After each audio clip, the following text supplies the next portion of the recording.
Ya akhirnya menurut gue itu lagi-lagi ya pembangunan kolektif pelan-pelan lagi, itu kan lagi-lagi rakyat lagi berjuang dengan sendirinya. Masuk mutual aid. Nah itu dari saling membantu ya intinya ya, sesama masyarakat. Lagi-lagi saling membantu. oh, Iya. Berarti segala sesuatunya itu ya kita nggak bisa mengandalkan negara atau siapapun atau swasta. dalam kondisi tertentu ya bisa lah diandalkan negara. Salah satunya lu 40 juta kan untuk layanan BPJS kan. Iya. Salah satunya itulah. Ya. Nggak selamanya juga gue benci sama negara atau negara nggak hadir, gue juga nggak kayak gitu bro. Ada sih beberapa kebijakan lain sebagainya yang menurut gue juga good, tapi dalam satu sisi kan penting kita untuk harus mengkritisi. Ya kan narasi-narasi yang kemarin di Pilpres kemarin kan gitu. Mau siapapun yang jadi kita juga. Ini itu kali ya, mutual aid itu ada di narasi itu kali ya. Iya. Ya. Siapapun yang jadi lu mau siapa yang jadi, kita juga kerja, ntar kita juga bayar iuran sampah. Lu ya nggak sih itu maksud gua. Pernah ada bacaan ini nggak yang soal dulu reformasi ternyata yang ngasih makan rakyat era reformasi itu panjang kan gitu sampai Ketika itu warteg bos. Ketika gejolak itu ya. Ikan krismon ya. Iya, pas lagi krismon ternyata warung-warung kecil-kecil pinggir jalan itu loh yang membantu. Ya. Gitu. Contoh dari mutual aid. Iya. Maksudnya nih mutual aid tuh kayaknya maksud gua terlalu sporadis ya. Enggak. Jadi Kalau dijadiin satu kayaknya keren. iya, justru itu Sudah disentralisasi atau dijadiin di dalam satu wilayah besar gitu. ya. Jadi bagus gitu. Iya. Jadi maksud gue jadi pilot untuk ini nih pilot untuk komunitas masyarakatnya. Iya, iya. Ya justru Ketika diorganisir jadi satu gitu. justru itu yang menarik. Jadi ada orang dia mengembangkan konsep itu, mutual aid itu.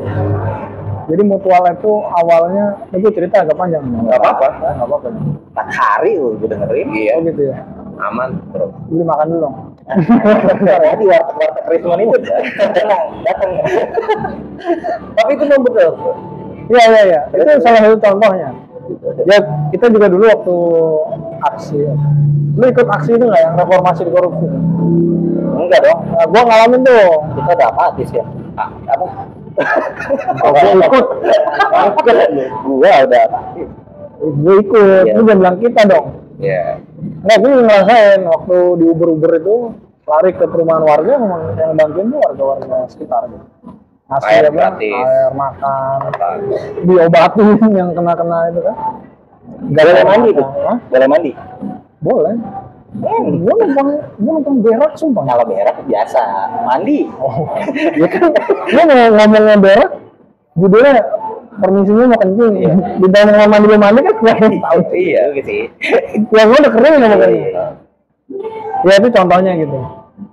Nah ada orang yang dia mengembangkan konsep mutual aid itu. Jadi mutual aid itu dulu dia sempat dibahas oleh satu ilmuwan besar dari Rusia ya.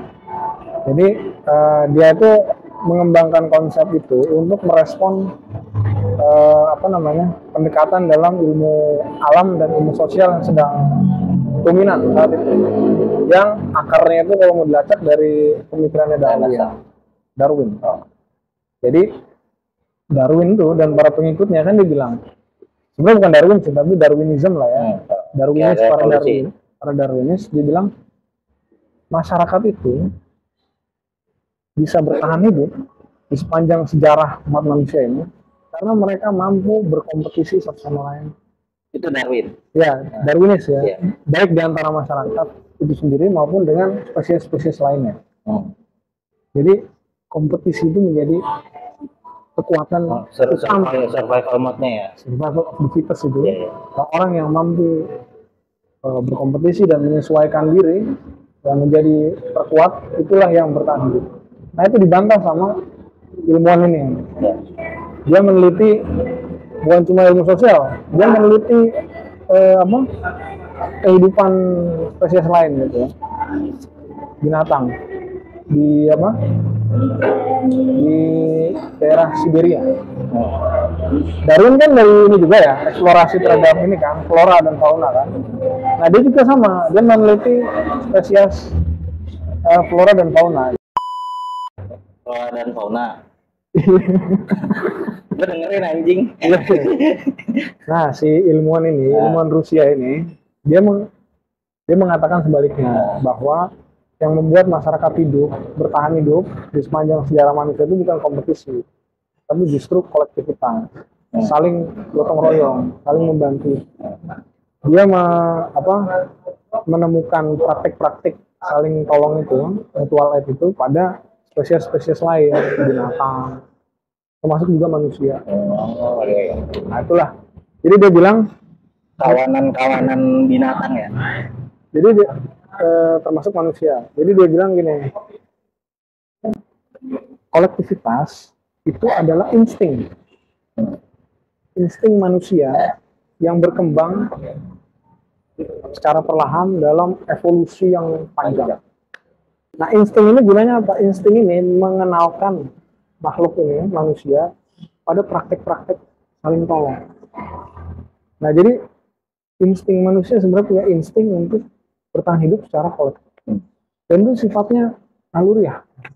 Sekarang kita bayangin aja, kita sekeren apapun, kita secanggih apapun itu, kita nggak bakal bisa hidup sendiri. Dari proses pertama lu lahir di dunia aja, itu lu udah mengandaikan kerja sama orang lain tuh, emak bapak lu minimal kan gitu. Nah itu apalagi dalam hal-hal lain. Nah itu yang di apa? Wih, di ngomong mulu aus. Nah jadi konsep mutual aid ini dari si ilmuwan Rusia dikembangin lagi sama ada ilmuwan lain yang dia mencoba menghubungkan. Tapi kenapa? Dia pertanyaan begini, kenapa kalau praktek tolong menolong itu adalah bagian dari insting kolektivitas, kenapa di sepanjang sejarah juga muncul praktek-praktek yang saling berkompetisi dan saling menindas? Nah, diadu lagi. Dia bertanya lagi dari ilmuwan Rusia itu, dia bertanya lagi, mempertanyakan. Nah, akhirnya dia membawa kita pada, kita harus memahami dulu, kalau kompetisi itu bukan naluri kita, sementara kolektivitas itu adalah naluri dasar kita, lalu sistem seperti apa yang membuat orang itu menjadi kompetitif? Nah, dia sampai pada kesimpulan ternyata sistem kapitalisme inilah ya Anjing kapitalisme. Onyet. yang mencerabut orang dari kolektivitas itu. Ya, Tetapi manusia prehistorik aja mereka berkoloni ya. iya. Ada nggak manusia yang sendiri? Nggak ada kan? Nggak ada. Lu minimal lahir sampai lu gede kan? Loris. Siapa? Oh, Cuk Loris. Sendiri mulu dia anjing. Dar. Itu yang senjata ya? Iya. Senjatanya bikin siapa tuh? Jadi dia ngerakit sendiri kali. Nggak mungkin ngedebong pisang sih. Kan dia butuh spesies lain kan? Untuk tumbuh dia butuh pisang kan manusia anjing. Belum. Terus. Nah, kapitalisme itu dia mencerai-beraikan solidaritas manusia, kolektivitas. Dia menjadikan manusia ini Individualis. Ya, individualis dan kompetitif. Melalui apa?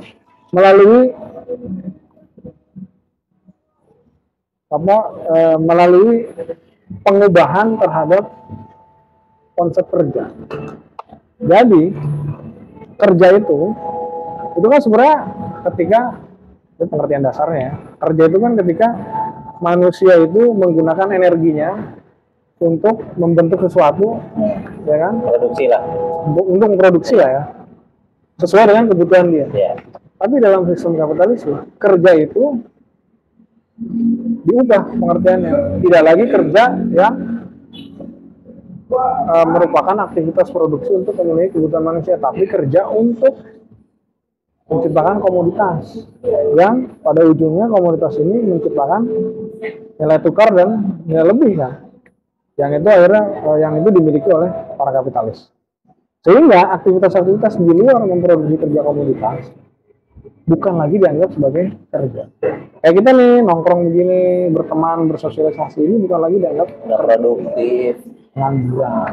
Kerjaannya tiap hari nongkrong. freelance. Padahal kata dia, ini semua kerja. Dan inilah kerja yang sangat mendasar. Memenuhi kehidupan. Nah, dia bilangnya kerja, Nggak sih? dia bilangnya kerja memproduksi komunitas. Nah, iya itu maksud gua. Salah satunya sosialisasi, Karena kan melahirkan, makhluk sosial ya. mendidik, berseni, merawat lingkungan hidup itu sebenarnya kerja. Iya. Nah, tapi meskipun dia tidak dianggap sebagai kerja oleh para kapitalis, tapi pada prakteknya dia diinkorporasi. Hasil kerja itu dimasukkan ke dalam sirkuit akumulasi keuntungan. Contohnya apa? Misalnya, lu kerja nih sebagai fotografer gitu. Lu dituntut untuk memberikan foto yang sangat bagus. Lu foto itu burung di atas pohon. Foto itu lokasi, terus dijual sama perusahaan. Kan lu dapat upah. Iya. Si bos lu dapat untung. Pertanyaannya, si burung dapat apa? Kan nggak dapat apa-apa. Atau dalam konteks manusia misalnya, Iya. lu kerja, lu butuh makan, butuh pakaian lu rapi, lu butuh hiburan. Iya. Nah, yang menyiapkan makanan, merapikan pakaian, atau menghibur lu ketika lu sedih itu siapa? Kebanyakan para perempuan, ibu gitu ya, atau teman-teman kita. Tapi ketika lu kembali kerja, yang diubah kan cuma dia. Kenapa yang ini Nah, yang ini, padahal tanpa mereka ini, lu nggak efektif kerjanya, lu nggak bakal bisa kerja lagi dengan performance yang nggak bagus. optimal. Nah, itu contoh dari inkorporasi tadi. Jadi setelah kerja itu dianggap bukan kerja, di downgrade, tapi setelah itu dia dijadikan bahan baku untuk mengakumulasi itu. Nah, tapi dia bilang si ilmuwan ini, tapi sekeras apapun para kapitalis menginkorporasi kerja tadi, dia nggak akan mampu bisa menyerap semuanya. Karena kenapa? Karena disitulah perlawanan selalu muncul. Misalnya contoh sederhananya ya, kita pulang kerja, nongkrong, kan kita bersosialisasi, kita mereproduksi pikiran kita yang Iya. tadinya sangat terbeban. Nah, kadang-kadang, bukan kadang-kadang, seringkali momen-momen itu muncul ide atau praktik-praktik Kayak begini, yang berlainan dengan nilai-nilai kerjanya kapitalisme. Ya, kita nongkrong, Seperti ini ya. misalnya kita nongkrong gitu ya, terus kita mengeluh gitu ya. Lu bos gua gitu. Terus dari situ muncul ide. Gua bilang ini, Kita bikin serikat aja. Nah, itu contoh daripada bagaimana mutual aid, meskipun dia dirampas oleh kapitalisme, tapi tetap tumbuh, tetap tumbuh. Nah, sebenarnya praktik-praktik seperti itu yang harusnya dikonsolidasi, ditumbuhkan gitu. Makanya kayak dia nih tadi bikin pendidikan rakyat kan ke bawah, Baru itu mau. mutual aid. Tapi itu emang Baru mau itu nilai dasar dari yayasan yang gue bangun, anjay. ujang promosi di YouTube. Ya justru buat promosi. Nah, itu memang menjadi cita-cita, bro. Saat ini gue juga sama. Artinya makanya tadi tanya soal mau nggak mau lagi-lagi dengan kondisi yang seperti ini kita kolektif. Kayak COVID-19 kemarin tuh. Apa kita bisa bertahan sama COVID-19 itu nggak kolektif? Maksudnya kita kolektif. Yang terkena terpapar COVID, yang enggak. Mereka tuh menyuguhkan makanan dan sebagainya.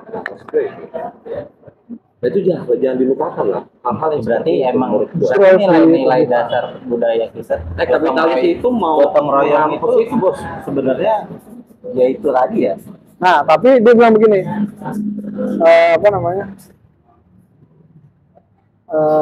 praktek mutual aid, dia memang bisa tumbuh dimanapun. Meskipun di tengah jantung kapitalisme. Dia ngasih 3 contoh. Pertama, komunitas masyarakat Kosak di daerah Rusia sana. Kedua, Zapatista di Meksiko. ketiga tahanan politik di Amerika Serikat. Komunis semua ya. Terus Nah, itu kan denyut tengah jantungnya Kapitol, ya, penjara gitu. Tapi justru mutual aid juga tinggi. Tapi dia bilang gini, tapi mutual aid ini, jadi bahasanya dia, kalau yang ilmuwan Rusia tadi kan mutual aid, kalau bahasanya dia itu exilic space, ruang pengasingan. Jadi dalam kapitalisme selalu tumbuh ruang-ruang yang keterasingan. berusaha mengasingkan diri dari struktur kapitalisme. Ada aja yang nggak cocok ya. Enggak, ada aja orang, insting orang tuh berusaha untuk keluar dari hubungan eksploitatif seperti itu, toksik. yang mencerai-beraikan manusia ya. Tapi dia bilang jangan lupa ruang pengasingan ini juga harus selalu berhubungan dengan akumulasi kapital. Nah disitulah seberapa jauh dia otonom itu ditentukan oleh hubungannya dengan akumulasi kapital. Misalnya Zapatista itu dia bisa menjadi otonom karena dia punya strategi untuk melawan kapital sehingga dia bisa menjadi otonom. Tapi banyak juga praktek-praktek mutual atau saling tolong itu diinkorporasi oleh kapitalis Jadi CSR. ya misalnya, atau gotong royong itu juga pada momen sejarah tertentu itu dijadikan alat oleh para kapital atau penguasa politik untuk apa? Supaya mereka menekan kos produksi. eksternalisasi biaya itu. Toksik emang kapital Lebih serem kayaknya. Gua kira dia solusi. Kayak nih misalnya bikin pendidikan rakyat gitu ya. Ketika itu diambil jadi program pemerintah misalnya, terus diambil oleh NGO, nah itu korporasi. Nah makanya dia Direbut udah. dia bilang sejauh mana exilic space ini bisa otonom terjaga ya. dan bahkan bisa berkembang terus. Dia memberikan tiga pakem strategi ya. Ada exit, loyalty dan voice. Nah itu dari ketiga contoh itu dia kasih satu-satu. Ini yang ini loyalis karena apa? Meskipun dia otonom tapi dia harus baru peti ke penguasa. Oh iya. Ada yang caranya begitu. Nah, Kalau exit bener-bener cabut gitu ya. Atau voice. cuman bacot doang tapi Dia bersuara gitu ya. Dia berusaha melawan dengan suara. Nah, gue lihat kalau dalam sisi Islam gitu ya, sedekah zakat itu juga Nyambung banget nih. terlalu Madinah bos. Tapi gue nggak ngerti ininya zakat sedekah. Tapi itu kayak gini, kayak misalnya Terlalu piagam Madinah bos. gue soalnya gue bilang sama dia Bener nggak? Itu piagam Madinah itu mengatur itu bos. ya, sebelum jauh piagam Komunal. Madinah juga udah mulai.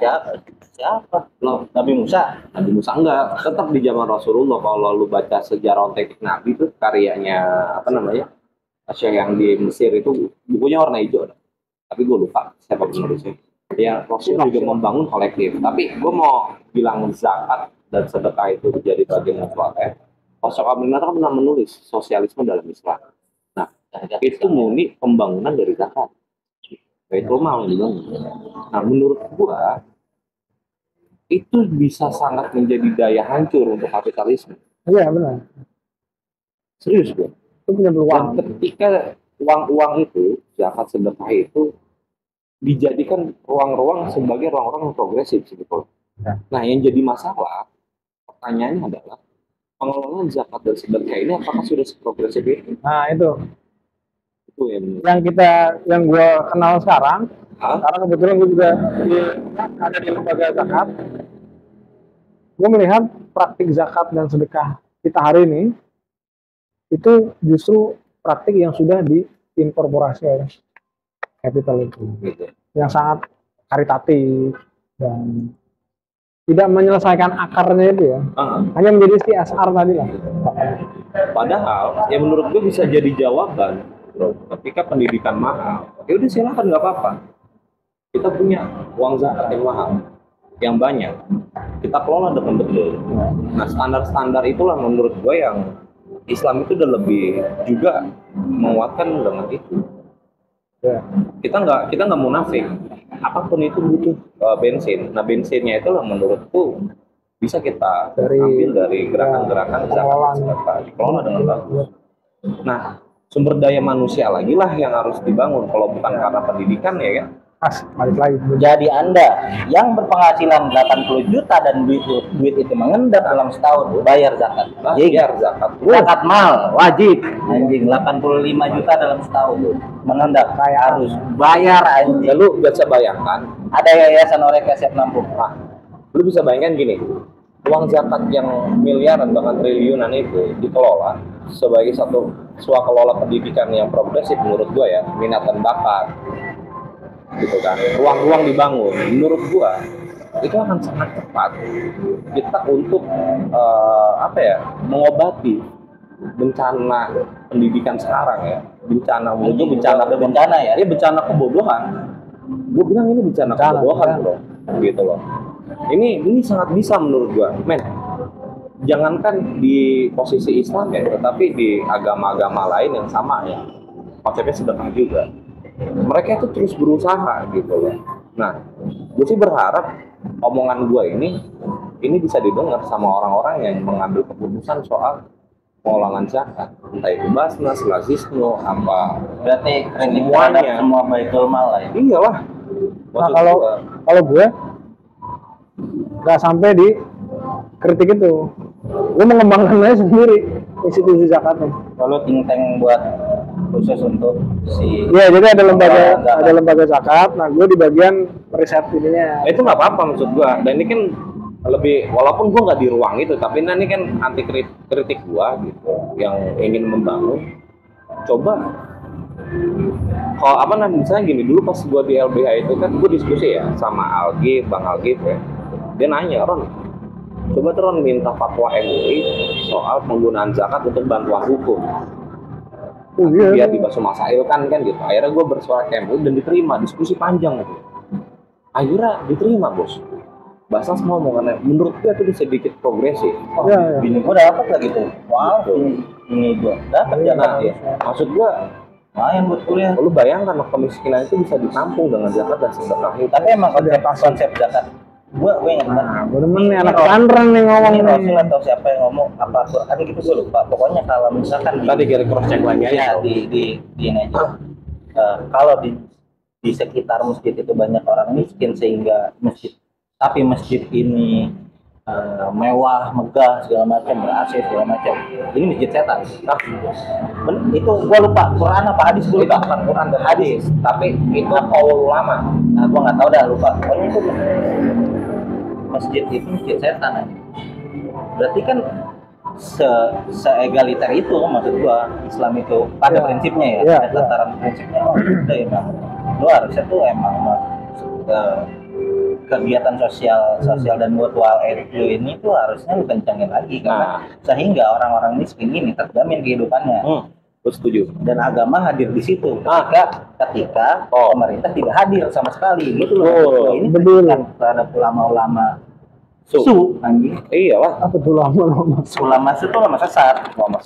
Maksudnya yang dia memperjualbelikan agama, memperjualbelikan ayat. Jadi rakyatnya miskin, dia datang pakai mobil mewah, kan dia harus dibayar mahal. Di pesantrennya di sekitarnya tuh masih banyak orang miskin, tapi dia bermewah-mewahan. Kurang ajar itu. Gitu loh. Nah, artinya gini, tadi gue mau ngomong apa ya, gue lupa. Nah, soal zakat tadi, bro. Zakat sendiri juga bisa membangun perekonomian. Misalkan pinjaman tanpa riba. Ya, koperasi. Gitu. Ya, entah bentuknya koperasi atau apa, tapi itu dana itu. Nah, ini kan kalau misalkan bentuknya halal atau haram, itu lu tinggal bahas masailkan. Lu perdebatkan itu, ulama-ulama itu. Keilmuan lu gunakan untuk itu, jangan lu gunakan hanya untuk omongan-omongan politik. Karena lagi-lagi ya, karena lagi-lagi ya, kita itu mayoritas muslim di dunia masih ya, walaupun perlahan berkurang gitu persentasenya. Maksud gua, kenapa kita selalu berkutat di hal-hal yang itu aja gitu? Maksudnya fikih lagi, tauhid lagi. Maksud gua, kapan lu mewarnai peradabannya sebagai orang Islam? Kayak Iwan Mustafa gitu. Ya, kapan lu jadi saintis tapi lu muslim gitu? Kapan lu jadi politisi dan lu muslim dan memegang nilai-nilai Islam, bukan politisi yang mempergunakan Islam untuk keterpilihan lu dalam itu elektoral gitu. Maksud gua kapan lu mau memberdayakan menjadi mewarnai peradaban dunia kapan menurut gue gitu loh, atau kritiknya aja gue ke orang-orang Islam gitu pada di Indonesia gitu. Sementara di luar negeri itu udah banyak maksudnya gerakan-gerakan yang sangat progresif, gerakan-gerakan Islam progresif gitu. Nah itu dia, makanya yang gue unik adalah ideologi pembebasan sendiri juga kelompok Raminoto itu melahirkan, bahkan sampai Amerika Latin mempelajari soal itu, dan itu lahir dari bukunya dia, Sosialis dalam Islam, soal etnya itu gitu loh. Nah menurut gue kenapa nggak keluar yang hal-hal yang progresif seperti itu? Ya karena sibuk bahas fikih soal tertentu mah. Ya, atau jangan-jangan agamanya dipakai untuk mempertahankan status quo. Ya mudah-mudahan kalau ada ustadz yang ngobrol ya, yang ustadz nggak apa-apa, kita nongkrong bareng gitu. Kita juga mau ngaji. Tapi mau nggak mau jangan tersinggung dengan kritis kita ya, gitu. Gue sih fair, gue sering ngomong kita baca. Gitu. lu dong sih baca. Lu ngapain nih tadi anjing? Cross check. Set Zapatista anjing. Tapi gini, step yang tadi kita obrolkan, dana zakat dikelola untuk Sebenarnya ada ya konsep itu ini sebelum ini sendiri. Tapi menurut gua adalah pembangunan sumber daya manusia untuk mengolah uang ini. Itu yang penting juga bro, lu nggak bisa lupa itu. Perlahan lah kita berharap ke sana. Berapa banyak sih orang-orang Islam yang mau tekun selain yang pendiri apa tuh ya soal investasi, kan ada satu tokoh Muslim yang dia mualaf, akhirnya dia bikin dia menjadi tokoh keuangan lah. Itu hanya beberapa orang aja, gue lupa lagi namanya itu. Gue juga pernah ngikutin gitu. Nah tokoh-tokoh Islam gitu, maksud gue agamis ini dia nggak seprogresif itu soal keuangan gitu. Anggaplah gue nggak ngomong Islam dong deh, tapi ya semuanya agama-agama ini menurut gua persoalan toleransi dan sebagainya Indonesia itu seperti udah kuno banget dan udah selesai. Ya lu masing-masing lah agama lu apa segala macam, tapi ini pembangunan kolektif yang menurut gua bisa dibangun dari itu tadi, uang-uang keagamaan itu salah satu yang membuat ya ini lebih dekat untuk lu mengambil uang dan lo lebih kenal juga gitu. Ya misalkan gua butuh usaha, gua punya proposal, gua punya presentasi yang bagus, gua bisa menghasilkan sekian dan sebagainya. Gua nggak mau nipu, gua nggak mau riba. Mereka bilang riba haram. Apa solusi dulu? Ya menurut gua solusinya ini pengelolaan zakat. Yang betul, zakat mahal. Nah terlepas dari zakat maksudnya Zakat itu sejauh apa sih bisa berimpact. Buktinya Zapatista. Buktinya Zapatista itu. Maksudnya kalau di kepala lu nih bayangannya ada nggak misalkan contoh bisa nih konkret nih di sini aplikasinya? Oh banyak sebenarnya. Ya, gue sih ngambil contoh kayak koin untuk berita kayak gitu. Itu kan salah satu bentuk kecil ya, maksudnya dari mutual aid itu kan. Jadi kan bicara ukuran ya. Jadi sejauh mana sih sebenarnya impactnya itu ya? Pertanyaannya gini, jadi bagaimana caranya memperbesar impact dari mutual aid ini?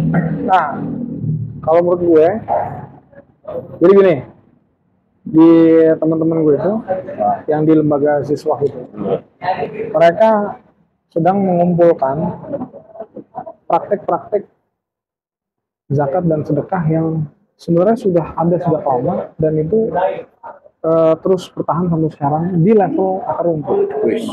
Misalnya ada di Aceh, itu wakaf tanah antar petani itu, antara petani, atau sedekah sampah di daerah Jawa Tengah ya, atau Yogyakarta gitu. Yang itu muncul dari orang-orang bawah, orang-orang kecil, dan itu dipertahankan sampai sekarang. Nah, menurut gue kita bisa mulai dengan mengidentifikasi praktek-praktek itu di level akar rumput, lalu bersama-sama dengan mereka kita mencoba menempatkan praktek itu dalam lingkungan sistem sosial tempat kita hidup dan bersama-sama mencari peluang untuk memperbesar skalanya tadi, memperbesar jangkauannya. Dan terus sepakat sama Roni, di antara berbagai praktik gotong royong itu saling tolong gitu, zakat dan sedekah itu menjadi satu pilihan yang sangat potensial gitu. Karena apa? Ya tadi itu kata mayoritas kita muslim. Lu bayangin kalau semua orang Islam di Memiliki kesadaran yang sama akan mutual aid ini, hancur bos kapitalisme di Indonesia. Ingat. Ya makanya pengawalannya itu adalah tokoh-tokoh agama ini sejak muda dia udah didoktrin komoditas yang mewah, rumah yang mewah, mobil yang mewah, ya terpapar ya. Istilahnya gini loh, kalau bahasa sufinya itu ya duniawi gitu. Nah ini nih, Bukan ideologi ada dilema lagi nih. Gue nggak mau bahas soal itu nih, tapi ada konsep-konsep kapitalisme. Menurut gue hal-hal yang dunia itu kapitalisme. Tetap lu harus ambil dunianya, gitu. Tetap, tapi lu jangan terlena dengan itu kan gitu. Makanya Sayyidina Ali kan pernah bilang, hati-hati gitu. Mata ulur kan seperti itu pernah bilang. Dunia itu mata ulur. Gitu. Nah artinya dalam konsep yang tadi lu bilang, itu pas lagi baca buku yang itu sosialisme yang Pasca namanya, gue tuh kaget bro. Ini sehebat ini loh, gitu kan gue bilang konsepnya. Dan ini kan direduksi dengan beberapa gerakan-gerakan pembebasan yang lainnya. ya Menurut gue itu. ya persoalan di situ. Agama itu dijadikan alat untuk justru mengakumulasi kekayaan, mempertahankan status quo. Nah, itu yang harus direbut.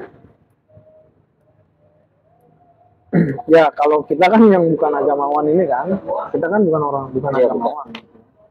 Ya salah satu hal yang bisa kita lakukan adalah kita mengidentifikasi praktik-praktik itu dan Menginventarisir. dan memperbesar jangkauannya.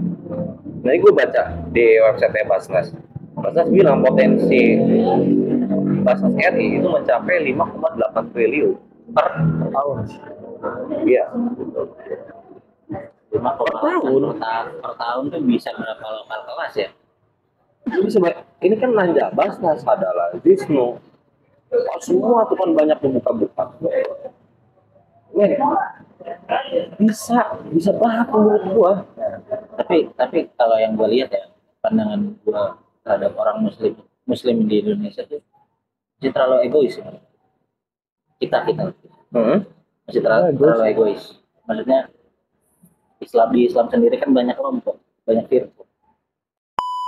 Ya, tapi sih maksudnya Iya, itu memang menjadi ya gua nggak tahu ya jangan juga kritikan kapitalisme juga ya untuk mencegah keutuhan gitu. Ya, menurut gua kan sejarahnya sih begitu ya. Ya menurut gue gini, masalah syariah, oke, itu urusan lu sama Allah gitu loh, ya enggak? Maksud gue kan itu. Tapi mengenai permasalahan kemanusiaan, ini udah tanggung jawab bersama. Mas Sayyidina Ali lagi pernah bilang, seandainya kamu bukan saudaraku yang seiman, tetapi kamu adalah saudara semanusia, Anda pernah ngomong gitu. Maksud gue itu loh. Enggak, gue sih ya kritik gue terhadap kita sendiri lah, atau kritik lah. Maksudnya lau nih orang-orang Islam nih terlalu sibuk sama firqah lu sendiri. Kayak misalkan masih ada di dikotomi NU Muhammadiyah, LDI segala macam, bla bla bla ya. Nggak ada tuh satu persatuan yang mempersatukan orang-orang Islam di Indonesia itu menurut gua apa sih, nggak ada gitu. belum ada lah. Bokep bro, habis itu baru kita kumpul bilang haram gitu. Iya itu juga. Tapi memang perpecahan gitu kan memang Ya itu udah akarnya memang pada ya, kolonialisme dulu. Iya propaganda kolonialisme dan kapitalisme itu sendiri. Politik identitas. Nah ini kan menumbuhkan kesadaran kolektif ini kan PR kita bersama ya. Maksud gua ya itu dulu aja. Ya, itu Lu sadar dulu dah, maksud gua. Oke nih lu udah sadar, udah kolektif. Udah sadar nih, baru nanti kan kolektif gitu loh. Masih panjang banget sih. Kalau emang Ya. potensi itu ada terus, maksud gua perlu adanya pilot project dalam tanda kutip satu komunitas masyarakat muslim dengan berbeda-beda firqah ya bersatu membuat satu komunitas yang mutual aid based on zakat dan sedekah segala macam dengan norma-norma dan dogma-dogma Islam yang kita tahu aja sih. Maksud gua emang harus perlu itu satu gitu. Iya memang. pemantik.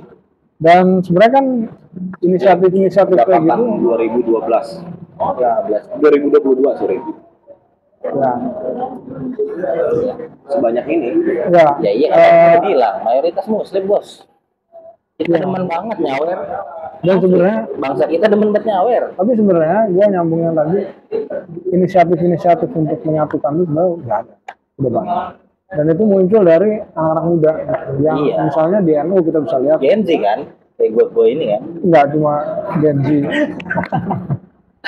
Oh, anak muda tuh maksudnya mereka generasi pasca reformasi lah ya, yang baru tumbuh mengenal ilmu pengetahuan gitu.